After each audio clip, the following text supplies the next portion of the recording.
क्या आपको पता है कि इस दुनिया में शिर्क कैसे वजूद में आया?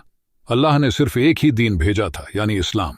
सबसे पहला नबी आदम अलैहिस्सलाम थे और वह अपनी कौम को अल्लाह की फरमानदारी का हुक्म देते थे। फिर जब आदम अलैहिस्सलाम इस दुनिया से चले गए, फिर बहुत समय गुजरने के बाद एक नेक आदमी जिसका नाम अल्लात था, वह हजियों के लिए सूतू तैयार करता था।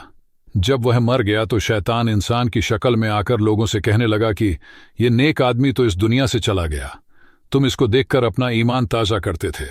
अब तुम उसके लिए एक काम करो कि तुम उसकी खबर पर जाओ ताकि तुम्हारा ईमान ताज़ा हो जाए।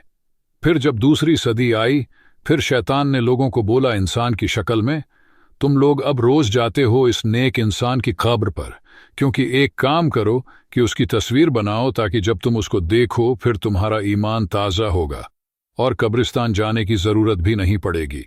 फिर उस नेक आदमी की मूर्ति बनाई गई और लोग उसको देखा करते थे। फिर जब अगली नस्ल आई और इल्म कमज़ोर होता गया तो शैतान ने लोगों को कहा कि आपके अजदाद इस मूर्ति को पूजा करते थे ताकि ये अल्लाह से तुम लोगों की सिफारिश कर सके। फिर लोगों ने उस नेक इंसान की मूर्ति को पूजना शुरू किया।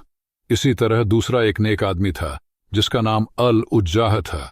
शैतान ने लोगों को गुमराह किया और लोग ने इस इंसान की भी इबादत शुरू कर दी। फिर अल्लाह ताला ने पैगंबर नूह अलैहिस्सलाम को भेजा ताकि वह लोगों को इस शिर्क से बाहर निकाले। तो हमें पता चला कि शिर्क की बुनियादी वजह थी कि लोगों ने नेक लोगों की मोहब्बत की हदें पार कर दी और उनका काम कर दिया, जिसका अंजाम बहुत ही बुरा है, यानी जहन्नुम। इसीलिए अल्लाह ताला ने कुरान में फरमाया, आफराइतुमुल लाता वल उज्जा। अल्लाह ताला इस आयत में फरमाता है कि एक इंसान क्या तुम लात और उज्जा की ओर नहीं देखता है, यानी इनकी हकीकत क्या है और इनको अल्लाह के माबूद कैसे बनाया गया। नबी अकरम सल्लल्लाहु अलैहि वसल्लम ने फरमाया कि मुझे ऐसा न बना दो जैसा ईसाइयों ने हज़रत ईसा अलैहिस्सलाम को बना दिया। मैं सिर्फ अल्लाह का एक बंदा हूँ और मुझे अल्लाह का बंदा ही बोलना, यानी जिस तरह से ईसाइयों ने मोहब्बत में आकर ईसा को अल्लाह का बेटा बना दिया, तुम ऐसी गलती न करना और मेरी इबादत न करना।